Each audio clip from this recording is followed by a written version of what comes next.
Jack Morrison wiped the sweat from his forehead as he loaded the last cargo container onto the transport ship. The work was hard, but it paid enough to keep him fed and housed on Kepler Station. He had been doing this job for 3 years now, ever since he washed out of the Earth Defense Academy.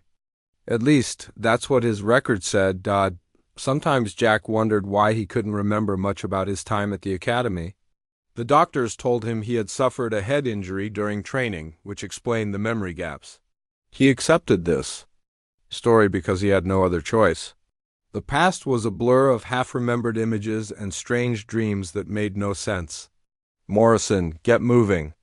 We launch in 20 minutes," called out Captain Pete Logan from the bridge of the cargo hauler Neptune's Dream. Jack nodded and secured the last container. The ship was carrying medical supplies and food to the outer colonies. It was routine. Work, boring but safe. Jack climbed into the navigator's seat and strapped himself in. The other crew members were already at their stations. There was Jenny Walsh, the pilot, who could fly anything with engines. Next to her sat Bobby Chun, the communications officer who never stopped talking. In the back, old Frank Davis worked as the ship's engineer, keeping the ancient engines running with spare parts and prayer. "All systems green," Jenny announced as she fired up the engines. "Course set for Titan's Edge. Should be a smooth run." Jack watched the stars blur past the viewports as they entered hyperspace. He had made this run dozens of times before. Nothing ever happened on these milk runs between the colonies.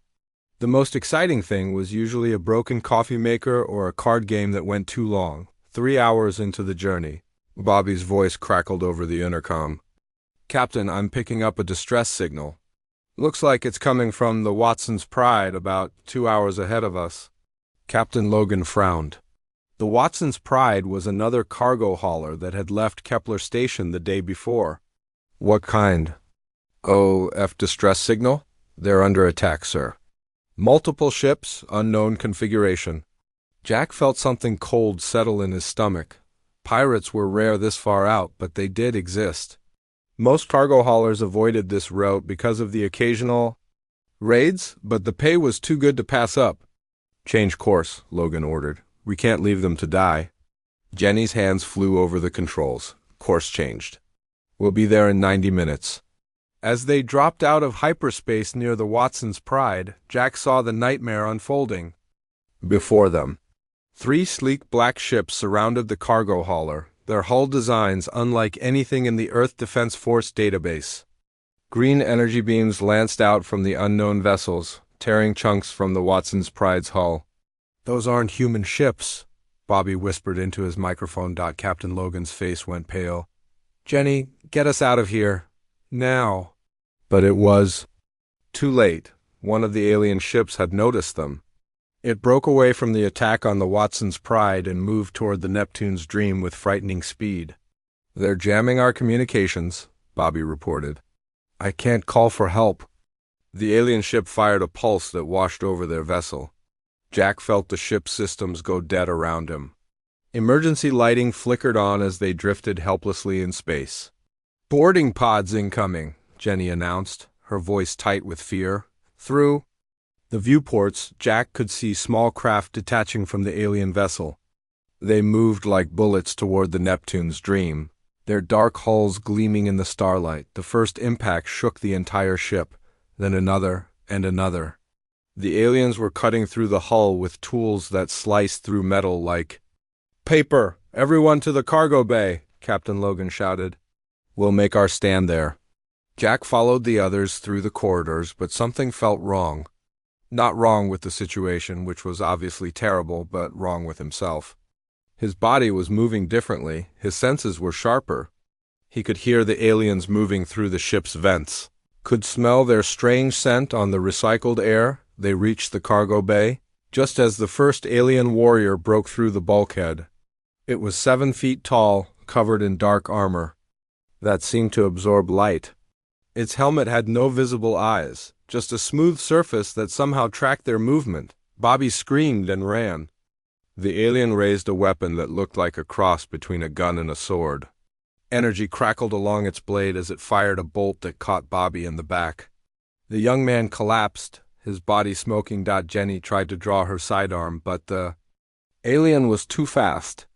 It struck her with the butt of its weapon, sending her flying into a stack of cargo containers. Captain Logan grabbed an emergency axe from the wall and charged the alien with a brave yell.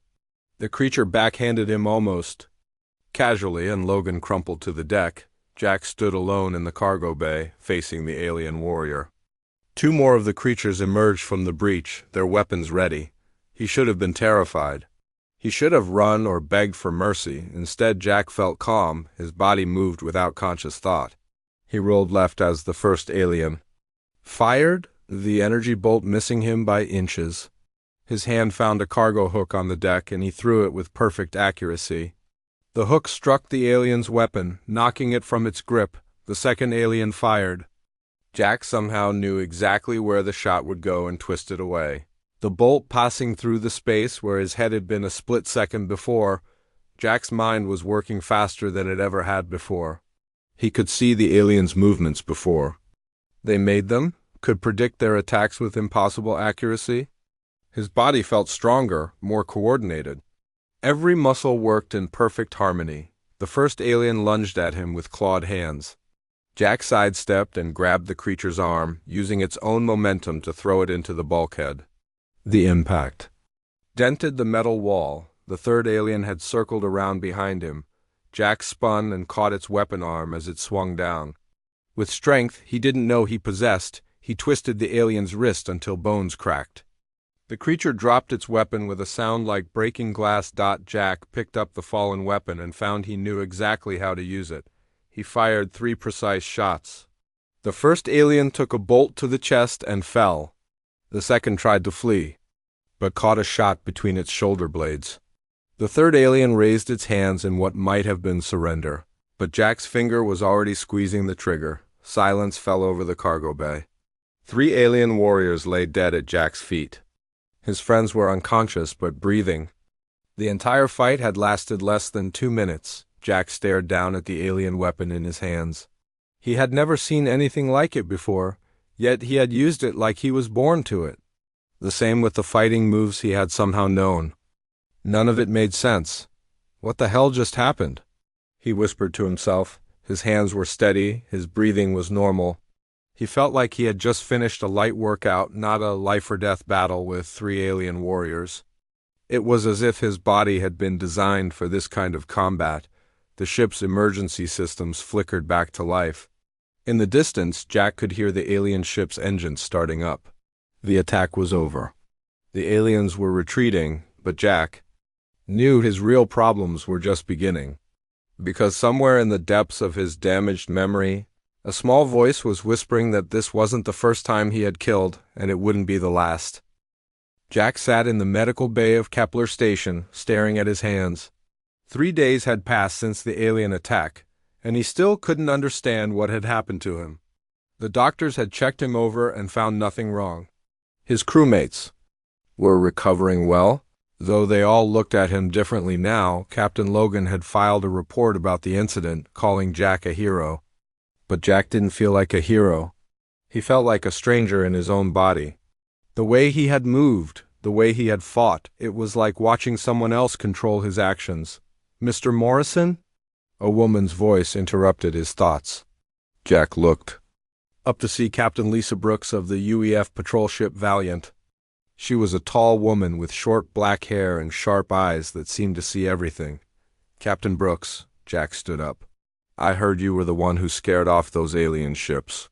"We arrived too late to help much," she said, settling into the chair across from him. "But we did recover some interesting surveillance. Footage from the Neptune's Dream. The ship's security cameras captured your fight with those raiders." Jack felt his stomach drop. "And I've been a military officer for 15 years.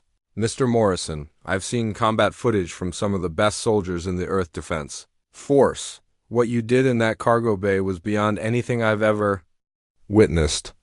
Captain Brooks pulled out a small tablet and showed Jack the footage. He watched himself move like a machine built for war, every motion precise and deadly. The alien warriors were trained killers, but they looked clumsy compared to him. "Where did you learn to fight like that?" she asked. Jack shook his head. I don't know. I can't remember learning any of it. It just happened. The academy records show you washed out of basic training after a head injury, but this footage tells a different story. Captain Brooks leaned forward. I think someone has been lying to you, Mr. Morrison, and I think I know who. 2 days later, Jack found himself on a transport ship heading for New Shanghai Colony. Captain Brooks had given him a data chip containing information about a doctor who might have answers. The chip also contained enough credits to buy passage, and a new identity if he needed it. Be careful who you trust, she had warned him. If I'm right about what happened to you, then there are people who will kill to keep it secret. New Shanghai Colony was a sprawling city built on a world where it never stopped raining. The buildings rose high into the gray sky, their walls streaming with water. Jack pulled his coat tighter as he walked through the crowded streets following. The address Captain Brooks had given him, the clinic, was in the lower levels of the city, hidden between a noodle shop and a parts dealer. A simple sign read, Dr. Helen Carter, Neurological Medicine. Jack pushed through the door and found himself in a small waiting room with old magazines and flickering lights. Mr. Morrison? A woman emerged from the back room.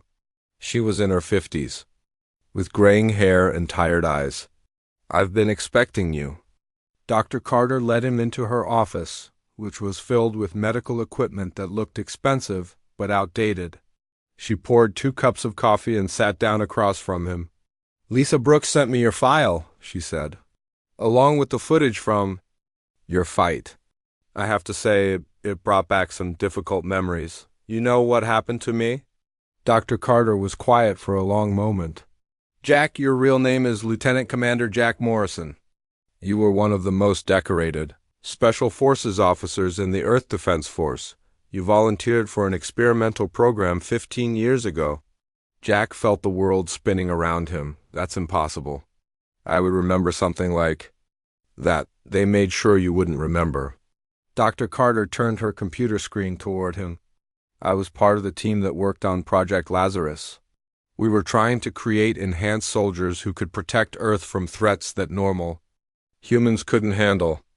The screen showed medical files with Jack's picture, but he looked different, younger, more confident.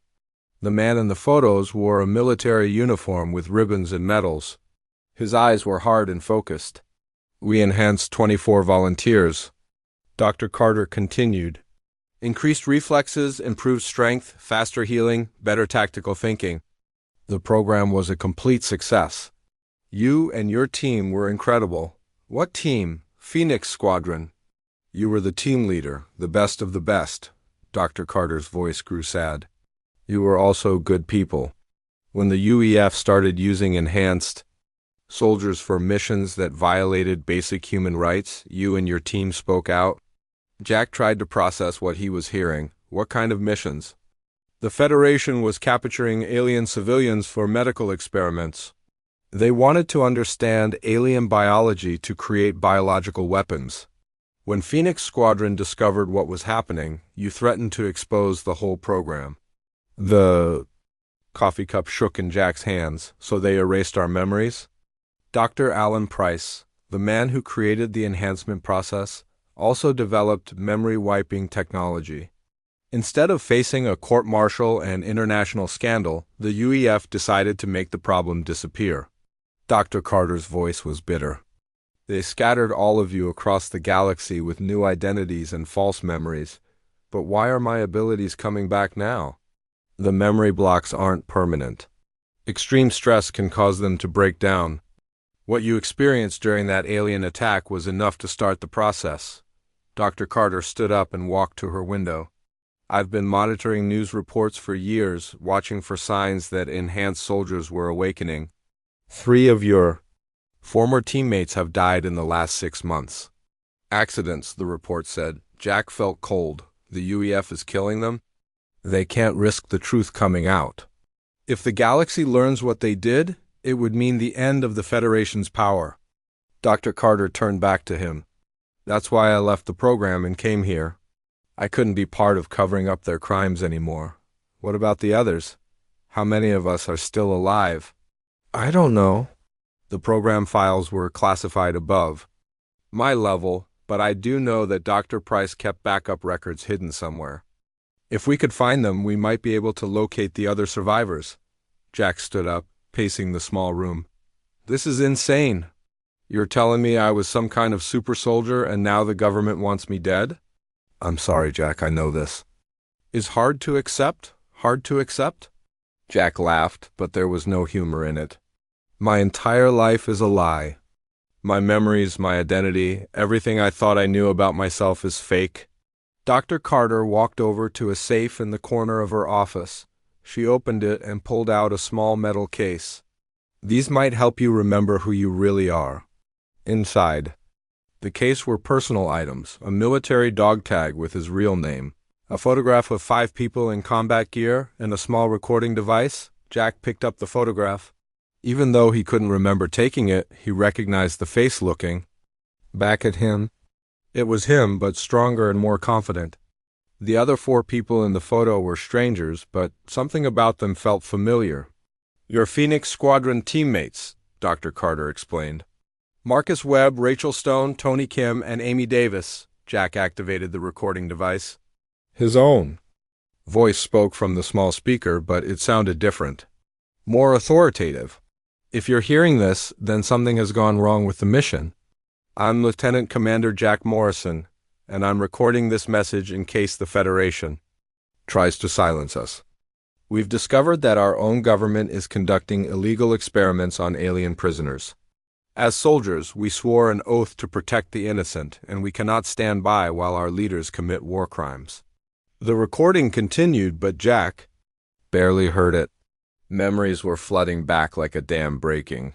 He remembered training sessions, combat missions, the faces of his teammates. He remembered the day they discovered the Federation's secret laboratories and the horrors they found there. It's coming back, he whispered. Dr. Carter nodded. The process will accelerate now. Within a few days, you should remember most of your past life. What do I do now? You survive. And you find the others before the Federation finds you. Dr. Carter handed him a bag containing medical supplies and a new identity card. I've given you everything I can. From here, you're on your own. Jack took the bag and stood to leave. At the door, he turned back. Dr. Carter, why are you helping me? You could be killed for this, she smiled sadly. Because I helped create you, Jack. You and your team were the best of humanity. You deserved better than what we did to you. As Jack left the clinic, he heard the sound of approaching aircraft. Through the rain-streaked windows, he could see UEF dropships landing on the building's roof. Someone had found Dr. Carter. Jack's enhanced reflexes kicked in as he ran for the exit. Behind him, he heard the crash of doors being broken down and Dr. Carter's voice shouting a warning. His real life was just beginning. Admiral Kane Williams sat in his office on Earth, watching the report from New Shanghai Colony with growing anger. The video screen showed the aftermath of the raid on Dr. Carter's clinic. Smoke rose from the building and emergency vehicles crowded the streets below. Sir, we were too late, Colonel Amy Davis reported from the screen.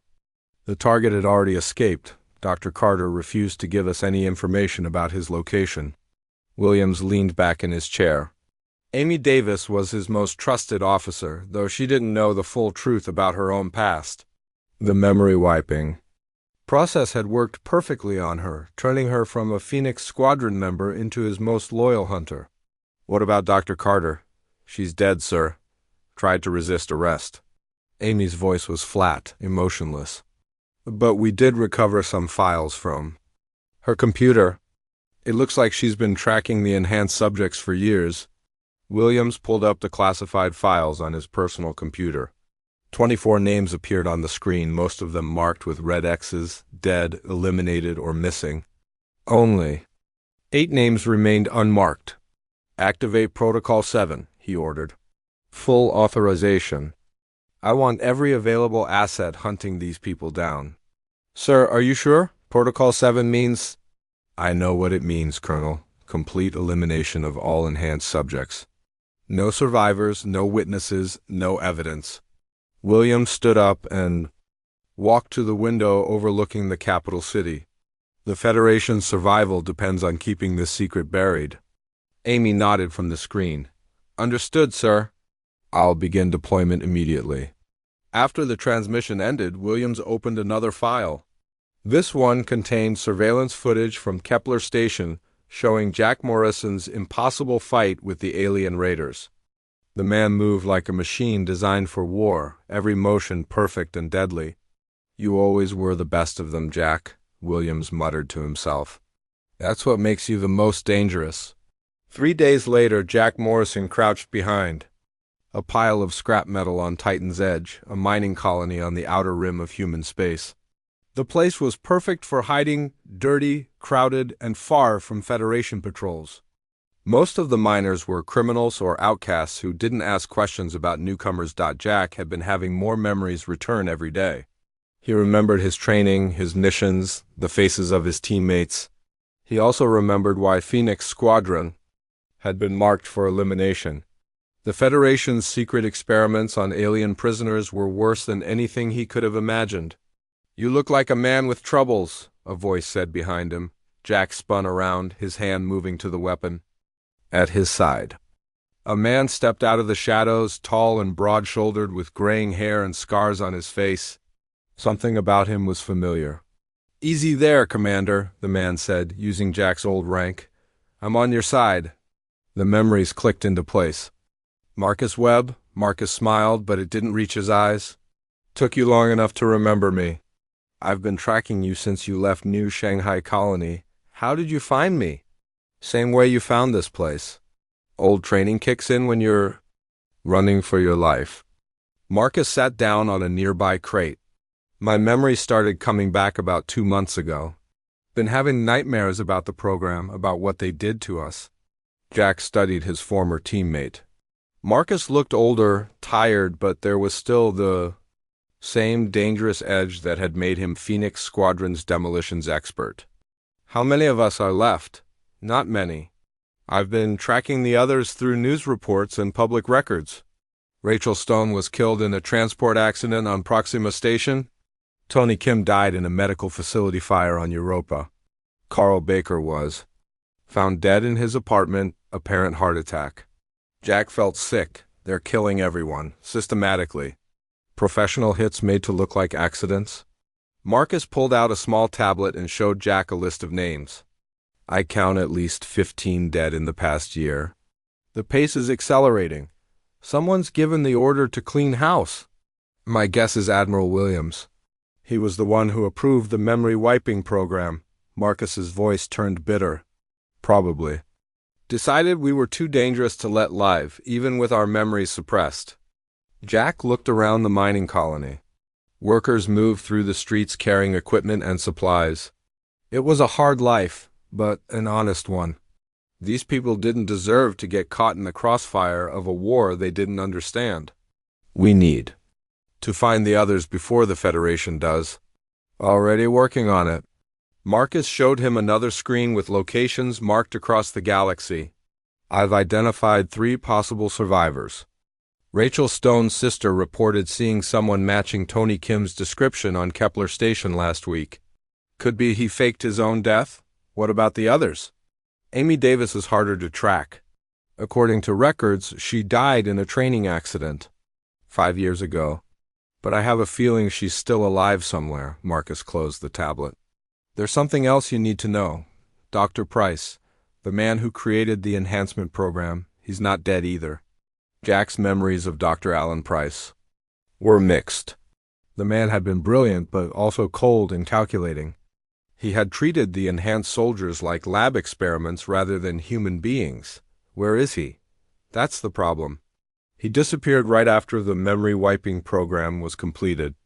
No records, no trace. But I think he kept backup files about the program hidden somewhere. Evidence? Everything. The enhancement process, the memory wiping technology, records of the alien experiments. If we could find those files, we'd have proof of what the Federation did. Jack stood up, his tactical mind already working on the problem. We need to assume the Federation is monitoring all communications and transport records. They'll be tracking U.S. using facial recognition and biometric scans. Already thought of that? Marcus pulled out 2 sets of identification cards. New identities complete with biometric records. Cost me a fortune, but they should hold up under casual inspection. Where did you get the credits? Marcus grinned. Remember that bank job on Vega Prime? The one where we recovered stolen Federation funds from those corrupt officials? That was a legitimate military operation. Yeah, well, I kept some of the credits as insurance. Figured we might need them someday. Marcus's expression grew serious. Good thing, too, because someday is here. Jack took one of the identification cards. The name read David Kane, a mining engineer from the outer colonies. The photo looked enough like him to pass a quick inspection. What's the plan? We split. Up, cover more ground. You take the inner colonies, I'll check the outer rim. We find the survivors, gather whatever information we can, and try to locate Dr. Price's files. And if we run into Federation agents? Marcus's smile was cold. Then we remind them why they were so afraid of Phoenix Squadron in the first place. The next morning, Jack boarded a transport ship heading for the inner colonies. As the ship lifted off from Titan's Edge, he watched the mining colony shrink below him. It might be the last peaceful place he would see for a long time, the passenger compartment was crowded with miners, merchants, and travelers. Jack kept his head down and tried to blend in. His new identity card identified him as a mining engineer looking for work on the developed worlds. 3 hours into the journey, the ship's captain announced they were being boarded for a routine inspection. Jack's blood ran cold as he saw the sleek black ships approaching through the viewport. Federation patrol vessels. All passengers remained seated. The captain's voice was nervous. This is a standard security check. Jack watched through the viewport as armed soldiers boarded the ship. They moved with military precision, checking identification cards and scanning faces against some kind of database. At the head of the boarding party was a tall woman with short dark hair and cold eyes, Colonel Amy Davis. She was one of his former teammates, but her eyes showed no recognition when they swept over him. The memory wiping had worked perfectly on her, turning her into a weapon against her own people. Identification, a soldier demanded when he reached Jack's seat. Jack handed over his fake card, keeping his expression neutral. The soldier scanned it with a handheld device, then looked at his tablet screen. David Kane, mining engineer, the soldier read. Purpose of travel? Looking for work on the industrial worlds. Mining jobs are scarce on the rim. The soldier studied Jack's face, comparing it to something on his tablet. Jack could see Amy Davis working her way through the passenger compartment, her eyes scanning every face with predatory intensity. You look familiar, the soldier said. Have we met before? I don't think so. I've spent most of my life in the outer colonies. The soldier was about to respond when another passenger stood up suddenly. An older man with a nervous expression tried to push past the soldiers toward the exit. Sit down, one of the soldiers ordered. The man panicked and ran. The soldiers gave chase, shouting orders and drawing their weapons. In the confusion, Amy Davis's attention was drawn away from Jack. The fake identification held up. After 20 minutes of searching, the Federation soldiers left the ship. Jack watched them return to their patrol vessels, his heart still racing, but he knew this was only the beginning. The hunt for Phoenix Squadron had begun in earnest, and Admiral Williams would not stop until every enhanced soldier was dead. Jack settled back in his seat as the transport ship continued its journey. Somewhere out there, Jack Morrison stood outside the freight office on Kepler Station, watching the woman behind the desk through the window. She was tall, with short red hair and quick hands that moved across her computer terminal with practiced efficiency. The name tag on her uniform read Rachel Stone, but Jack knew that wasn't her real name. His memories had been returning faster over the past week. He remembered Rachel Stone as Phoenix Squadron's communications expert, the one who could break any code and hack any system. She had been like a sister to the team, always ready with a joke when missions got too serious. Now she was living under a false identity, working as a freight dispatcher on a space station far from Earth. She had no idea that her former commanding officer was watching her. From across the corridor, Jack entered the office, pretending to be a customer looking for shipping rates. Rachel looked up from her terminal and smiled politely. "Can I help you?" "I need to ship some mining equipment to Titan's Edge," Jack said, using the code phrase that Marcus had suggested. "Special cargo, very fragile." Rachel's smile faltered. For just a moment, her eyes studied Jack's face more carefully, and he could see the confusion there. Something about him was familiar, but she couldn't place it. "Titan's Edge can be dangerous," she said slowly. "Lots of accidents happen there. People get hurt. I know the risks." "I used to work in dangerous places," Jack met her eyes. "Phoenix. Sites, you could say." The word Phoenix hit Rachel like a physical blow. She stepped back from the counter, her hand moving instinctively toward a hidden weapon. Her training was still there, buried under years of false memories but ready to surface when needed. "Who are you?" she whispered. "Someone who remembers who you really are, Rachel. Someone who needs your help." Rachel's face went pale. She looked around the office, making sure they were alone, then activated a privacy screen that would block surveillance cameras and listening devices. "My name is Linda Cooper. I don't know anyone named Rachel." "You're Rachel Stone, Communications Specialist for Phoenix Squadron. You can speak 7 languages. You once hacked into a Martian defense network using nothing but a broken tablet. And you have a scar on your left shoulder from shrapnel during the Vega Prime mission." Rachel's legs gave out and she sank into her chair. "That's impossible. I would remember ... us forget. All of us." Jack pulled out the photograph Dr. Carter had given him. "But the memories are coming back." Rachel stared at the picture showing 5 soldiers in combat gear. Her finger traced over one of the faces, and Jack could see the recognition dawning in her eyes. "Jack Morrison," she said softly. "You were our leader. I still am if you'll have me." Over the next hour, Jack explained everything he had learned about the memory wiping program and the Federation's plan to eliminate all enhanced soldiers. Rachel listened with growing horror and anger. "They killed the others? Most of them.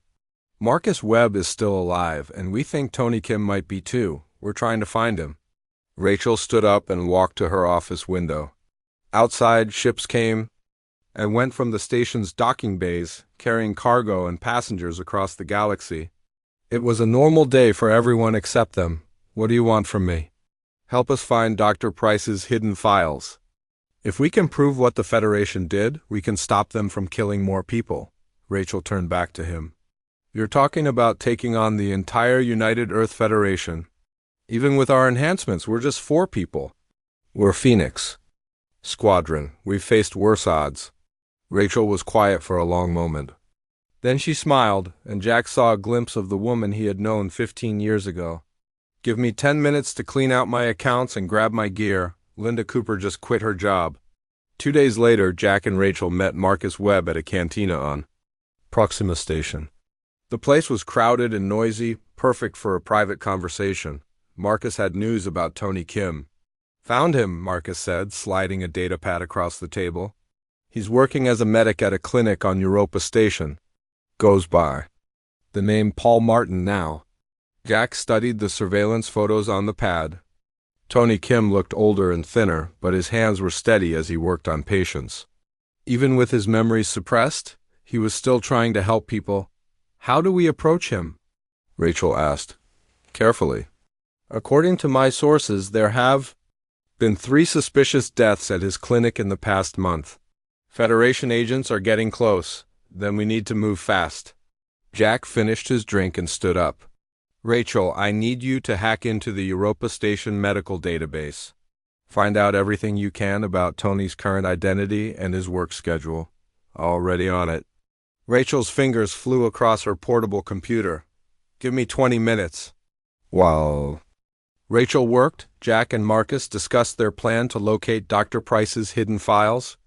The doctor had been paranoid about security, storing his most sensitive research in multiple locations across the galaxy. "I've been thinking about where he might have hidden the files," Marcus said. "Price was obsessed with the original Phoenix Project site on Ganymede. If I were him, that's where I'd hide my insurance policy. The site was destroyed after the program ended. The surface facilities were destroyed. But Price built underground labs that went down for kilometers. Some of those levels might still be intact. Rachel looked up from her computer. Got it. Tony Kim is working the night shift at the clinic for the next 3 days. He lives alone. In a small apartment in the lower levels. Security? Minimal. Europa Station is supposed to be a safe zone, so they don't have heavy Federation presence. Rachel's expression grew worried. But that's changing. I'm seeing orders for increased patrols and security sweeps. Jack felt the familiar weight of command settling on his shoulders. His team was looking to him for leadership, just like the old days. But this time, they weren't fighting for the Federation. They were fighting against it. Here's what we're going to do. Marcus, you take a ship to Ganymede and scout the old Phoenix site. Look for any intact sections that might contain Price's files. Rachel and I will go to Europa Station and extract Tony. What about the Federation patrols? We avoid them if we can, eliminate them if we can't. Jack's voice was hard. They've killed too many of our people already.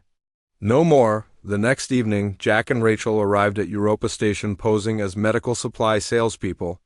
The station was a gleaming structure orbiting Jupiter, its corridors filled with doctors, researchers, and patients from across the galaxy. They found Tony Kim's clinic in the lower levels, a small facility that provided basic medical care to the stations. Working-class population? Through the windows, they could see Tony treating a young boy's broken arm with gentle hands and a kind smile. He looks happy, Rachel observed. He's helping people. That's all Tony ever wanted to do. Jack watched his former teammate work. Even without his memories, he's still the same person. They waited until Tony's shift ended, then followed him to his apartment. Jack knocked on the door, and after a moment, Tony opened it. He was a small man with tired eyes and steady hands. Can I help you? Dr. Kim, we need to talk. It's about your real past. Tony's expression changed. He stepped back, his hand moving to an alarm button on the wall. I don't know what you're talking about. My name is Paul Martin. Your name is Tony Kim. You were a medic with Phoenix Squadron, and you saved my life on 3 separate occasions. Jack stepped forward. The Federation erased your memories, but they're coming back, aren't they? The dreams, the flashes of places you've never been. Tony's hand stopped moving toward the alarm. How do you know about the dreams? Because I've been having them too. We all have. Jack pulled out the photograph. Look at this picture, Tony. Really look at it. Tony took the photograph with shaking hands. His eyes moved across the faces of the 5 soldiers, and Jack could see the memories fighting their way to the surface. Phoenix Squadron, Tony whispered. The mission to Vega Prime, the alien prisoners in the Federation labs. His eyes filled with tears. Oh God, what they did to those people. The Federation is hunting us down, Tony. They've killed most of our team already. We need to stick together if we want to survive. Tony was quiet for a long moment. Then he went to his bedroom and returned with a medical bag and a small suitcase. Paul Martin just died in a transport accident, he said. Dr. Tony Kim is reporting. For duty. As they prepared to leave Europa Station, Rachel's computer chimed with an urgent message from Marcus. The text was simple but chilling. Found the files. Price is alive. Federation fleet moving to intercept. Need immediate extraction. Jack looked at his reformed team. They were older, scarred by years of false lives, but they were still Phoenix Squadron. They were still the best soldiers humanity had ever produced. Looks like we're going to Ganymede, he said. Rachel smiled grimly. Just like old times. Tony checked his medical supplies one last time. Let's go save our teammate.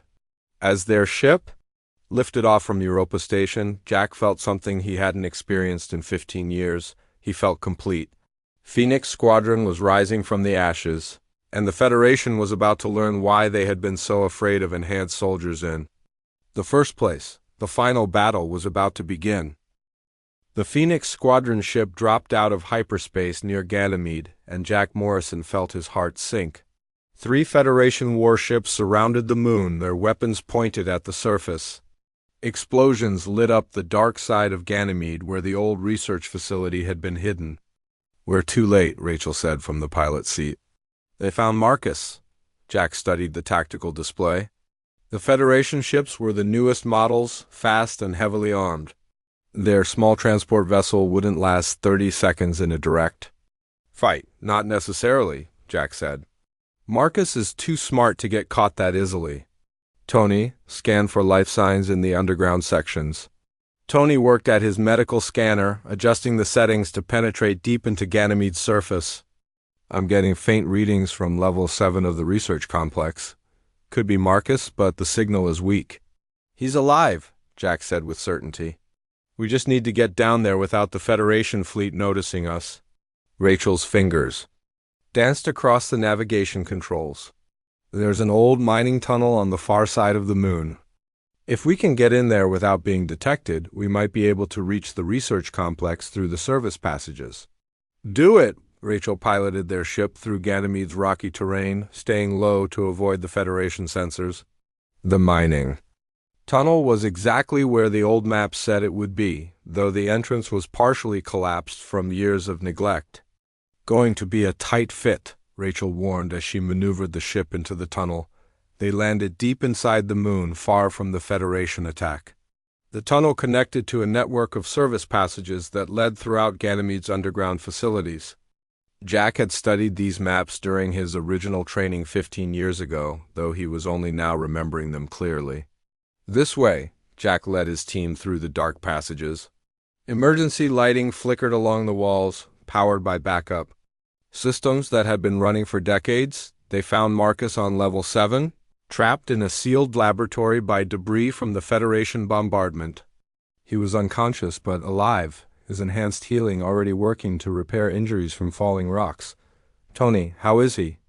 Jack asked as their medic examined Marcus. "Concussion, broken ribs, but he'll live. The enhanced metabolism is helping him heal faster than normal." Tony gave Marcus an injection that would help with the pain. He should wake up in a few minutes. While Tony worked on Marcus, Jack and Rachel explored the laboratory. It was exactly as Dr. Price had left it 15 years ago, filled with research equipment and data storage devices. But most importantly, it contained something Jack had never expected to find. Dr. Alan Price himself. The man sat in a chair in the corner of the laboratory, very much alive but aged beyond his years. His hair was white, his face lined with wrinkles, and his eyes held the weight of terrible knowledge. "Hello, Jack," Dr. Price said quietly. "I wondered when you would finally remember and come looking for me." Jack's hand moved to his weapon, but something in the old man's voice stopped him. "You're supposed to be dead." "I should be dead. I've tried to die several times over the years." Dr. Price gestured to a wall covered with data screens. "But I couldn't leave this world while the evidence of what we did remained hidden." "What we did?" Jack's voice was hard. "You mean what you did. You created us, then helped the Federation erase our memories when we became inconvenient." Dr. Price stood up slowly, his movements careful and painful. "You're right to hate me, Jack. I helped create the memory-wiping technology that destroyed your lives. But I also spent the last 15 years documenting every crime the Federation committed." Rachel moved to one of the computer terminals and began accessing the files. Her eyes widened as she read the data scrolling across the screen. "Jack, you need to see this. It's everything. The alien experiments, the enhanced soldier program, the memory-wiping procedures, complete records with video evidence." "There's more," Dr. Price said. "The Federation has been using the memory-wiping technology on thousands of people. Anyone who discovers their secrets, anyone who asks too many questions. They've been quietly erasing inconvenient witnesses for years." Tony looked up from treating Marcus. "How many people?" "I estimate over 10,000 civilians have had their memories altered or completely erased." Dr. Price's voice was filled with guilt. "I created a monster, and the Federation has been using it to control the population." Marcus groaned and opened his eyes. "Did someone get the number of that asteroid that hit me?" Jack knelt beside his teammate. "How do you feel?" like I've been fighting Federation Marines for the past 6 hours. Marcus tried to sit up, wincing at the pain in his ribs. Which, now that I think about it, is exactly what I was doing. The Federation found you? Colonel Amy Davis led the assault personally. She almost had me, but I managed to escape into the lower levels when they started. Bombing the surface? Marcus looked around the laboratory. Did we get what we came for? More than we hoped for, Rachel said, copying files onto portable storage devices. Dr. Price has been collecting evidence for 15 years. This is enough to bring down the entire Federation leadership. Dr. Price walked to another computer terminal and activated a communications array. I've been waiting for this moment. The evidence is already uploaded to hidden servers throughout the galaxy. All I need to do is send the activation code. What activation code? The one that will broadcast everything to every news network, every government, every alien species in the galaxy simultaneously. Dr. Price's finger hovered over the transmit button. Once I send this, there will be no going back. The Federation will fall, but it will also mean chaos across human space. Jack thought about the millions of innocent people who would suffer if the Federation collapsed suddenly. But he also thought about the thousands who had already suffered in secret, their memories stolen, their lives destroyed. Do it. Dr. Price pressed the button across the galaxy. News networks suddenly found their regular programming interrupted by classified Federation files. Video footage showed alien prisoners being tortured in secret laboratories. Audio recordings captured Federation officials discussing the elimination of inconvenient witnesses. Financial records revealed massive corruption and illegal weapons sales. The most damaging evidence was the complete files on Project Lazarus and Phoenix Squadron. The galaxy learned that the Federation had created enhanced super soldiers, then erased their memories when they tried to expose war crimes on Earth. Admiral Kane Williams watched his career and his government crumble in real time. Emergency. Sessions were called in the Federation Council. Alien governments demanded explanations for the atrocities committed against their people, but Williams wasn't finished yet. Colonel Davis, he ordered over the communication system, level the entire Ganymede facility. I want nothing left alive down there. Amy Davis hesitated for the first time in her altered life. Sir, there are Federation personnel in that facility. Those are not Federation personnel? They are terrorists and traitors. Eliminate them.